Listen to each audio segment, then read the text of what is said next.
You see, we're here this morning because in hunting for scandals all the time, in trying to find wedges and spin stories, this press corps and the press corps miss historic moments. Because you, and I mean specifically you, the press, specifically you, the press corps, because you cheer against Trump so hard, it's like in your DNA and in your blood to cheer against Trump, because you want him not to be successful so bad, you have to cheer against the efficacy of these strikes. You have to hope maybe they weren't effective. Maybe the way the Trump administration has represented them isn't true. So let's take half-truths, spun information, leaked information, and then spin it. Spin it in every way we can to try to cause doubt and manipulate the public mind over whether or not our brave pilots were successful. There's been a lot of discussion about what happened and what didn't happen. Step back for a second. Because of decisive military action, President Trump created the conditions to end the war, decimating, choose your word, obliterating, destroying Iran's nuclear capabilities. That's why yesterday I said, if you want to know what's going on at Fordo, you better go there and get a big shovel, because no one's under there right now. No one's under there able to assess, and everyone's using reflections of what they see. And that's why the Israelis, the Iranians, the IAEA, the UN, to a man and to a woman who recognize the capability of this weapon system are acknowledging how destructive it's been. Do you have certainty that all the highly enriched uranium was inside the Fordo mountain, or some of it, because there were satellite photos that showed more than a dozen trucks there 2 days in advance?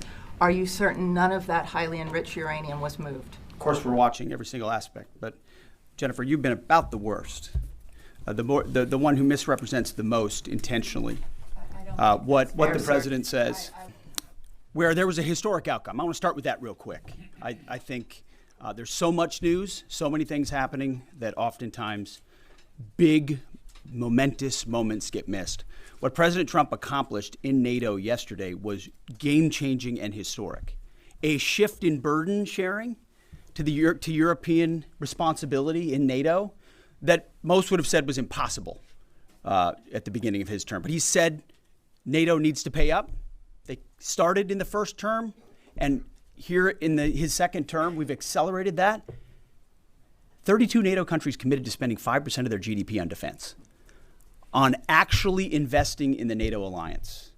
So I hope with all the ink spilled, all of your outlets find the time to properly recognize this historic change in continental security that other presidents tried to do, other presidents talked about. President Trump accomplished it. It's a huge deal. You see, we're here this morning because in hunting for scandals all the time, in trying to find wedges and spin stories, this press corps and the press corps miss historic moments. You miss historic moments like 5% at NATO, which when you hear, I was in the closed-door briefing. I wish there could have been cameras in there. When you heard the prime ministers and presidents of other countries, to a man and to a woman, looking at President Trump and saying, this never could have happened, never would have happened. It seemed impossible 5 years ago, 2 years ago, 8 years ago. But here we are because of your leadership. If you ask them the question, I bet they'd say the same thing. But searching for scandals, you miss historic moments, like recruiting at the Pentagon. Historic levels in the Army, the Air Force, and the Navy. Yeah, maybe there'll be a little mention here or there, but because it was under President Trump's leadership, because Americans are responding to him as commander-in-chief, the press corps doesn't want to write about it. Or bring us to the topic of the moment, the highly successful strikes in Iran. Let me read the bottom line here. President Trump directed the most complex and secretive military operation in history, and it was a resounding success, resulting in a ceasefire agreement and the end of the 12-day war. There's been a lot of discussion about what happened and what didn't happen. Step back for a second. Because of decisive military action, President Trump created the conditions to end the war, decimating, choose your word, obliterating, destroying Iran's nuclear capabilities. I want to read some of the assessments that have been provided, because whether it's fake news CNN MSNBC, or the New York Times, there's been fawning coverage of a preliminary assessment. I've had a chance to read it. Every outlet has breathlessly reported on a preliminary assessment from DIA. I'm looking at it right now. Again, it was preliminary, a day and a half after the actual strike, when it admits itself in writing that it requires weeks to accumulate the necessary data to make such an assessment. It's preliminary. It points out that it's not been coordinated with the intelligence community at all. There's low confidence in this particular report. It says in the report there are gaps in the information. It says in the report multiple linchpin assumptions are what this assessment, a linchpin assumption, you know what that is? That means your entire premise is predicated on a linchpin. If you're wrong, everything else is wrong. And yet, still, this report acknowledges it's likely severe damage. Again, this is preliminary, but leaked because someone had an agenda to try to muddy the waters and make it look like this historic strike wasn't successful. I'm going to get to the chairman in a moment because he's going to lay out the particulars for you based on his professional military experience. But here's what other folks are saying. The DIA that put that report out says this is a preliminary low-confidence report and will continue to be refined as additional intelligence becomes available. How about the Israeli Atomic Energy Commission? The devastating U.S. strikes on Fordo destroyed the site's critical infrastructure and rendered the enrichment facility inoperable. Have any of these quotes made their way into the New York Times or the Washington Post? MSNBC? CNN? Any of these quotes? How about this one? This is a new one from the UN, the United Nations. No friend of the United States, or certainly Israel often.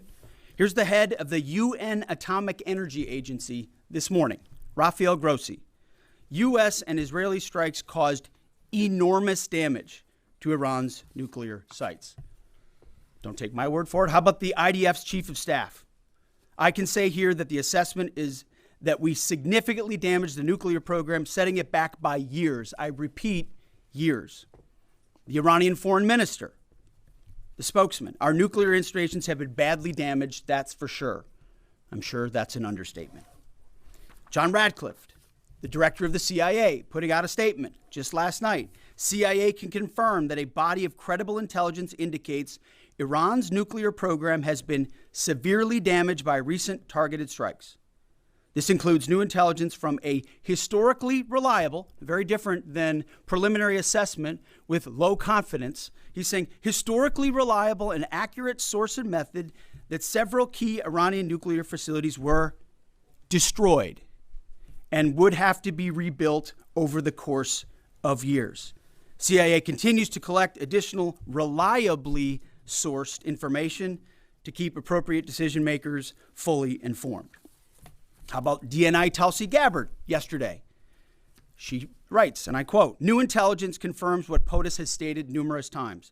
Iran's nuclear facilities have been destroyed." Institute for Science and International Security President David Albright, overall, Israel and U.S. attacks have effectively destroyed Iran's centrifuge enrichment program. Time and time again, I can go down the list. Those that understand, those that see, those that do proper assessments recognize that what the United States military did was historic. And again, before I pass it to the chairman, because you, and I mean specifically you, the press, specifically you, the press corps, because you cheer against Trump so hard, it's like in your DNA and in your blood to cheer against Trump, because you want him not to be successful so bad, you have to cheer against the efficacy of these strikes. You have to hope maybe they weren't effective.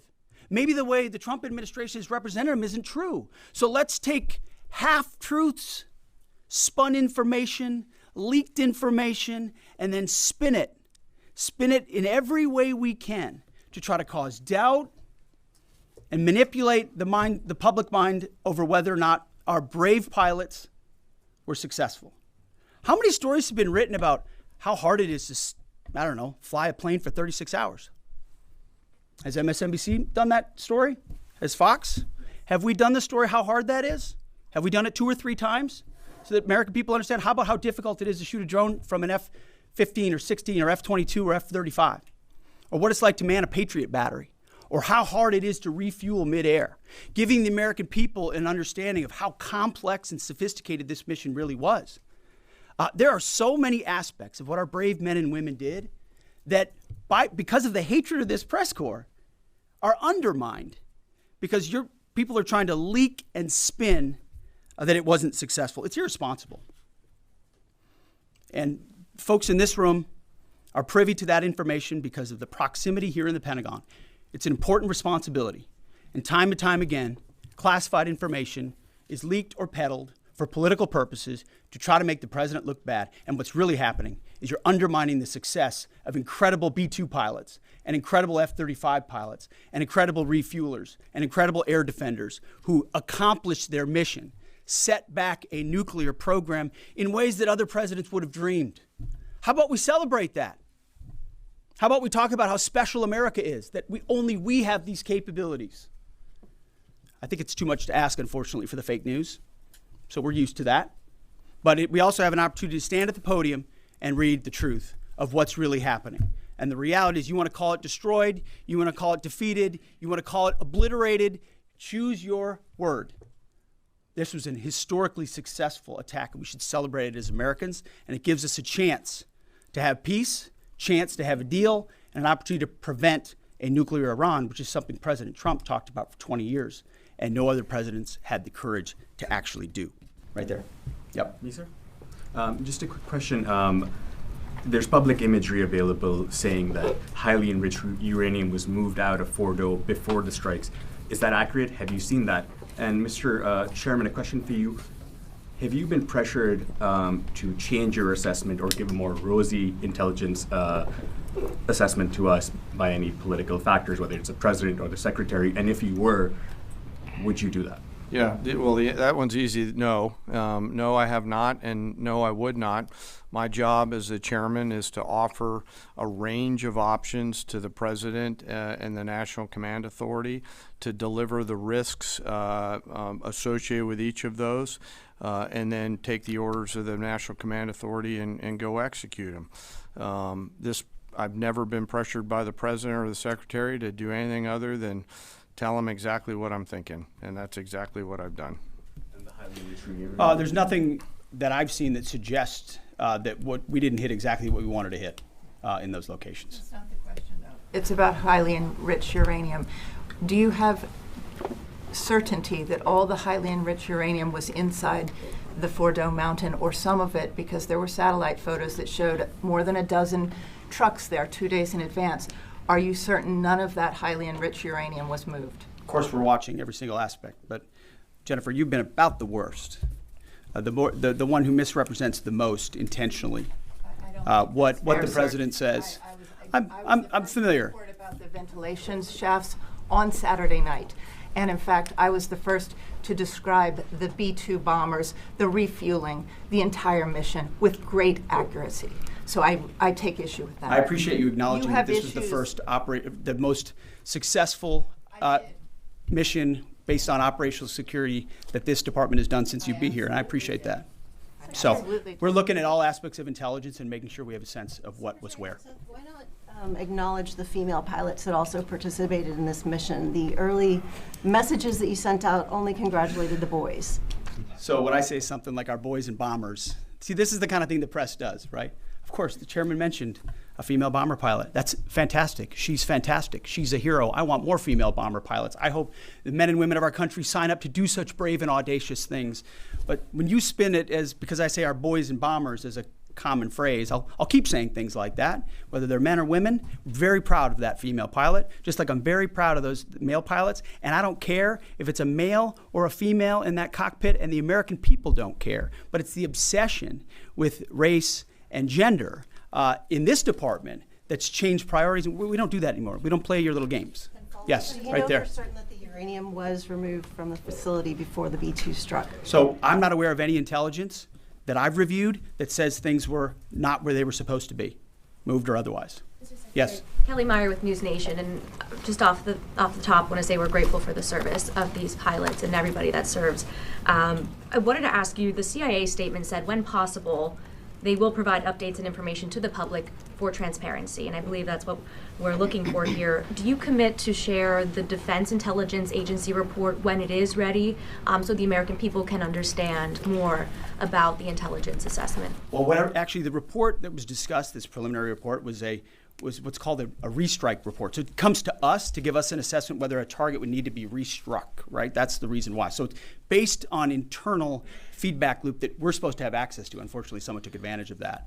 But whatever is supposed to be made public will be, but whatever has to stay sensitive. Sir, can I just jump in? You know, one of the things that I'm trying to do through this journey that we're on together, of course, transparency, but also the requirement to really protect these capabilities. I guess the time's up. So there's a balance in there, right? We do need to preserve options should the nation and the joint force be tasked to go do something again. So I'm confident we'll find the middle ground, but there are some things that if asked, I'd want to not release related to. So we're going to leave it right there. I want to thank the heroism of our men and women in the military. What they accomplished is truly historic. Setting back the Iranian nuclear program, untold number of years. It was a devastating attack. We appreciate you covering it. Thank you very much, Yes, sir. Chairman. Thank you. Talk a little bit more about the role, sir.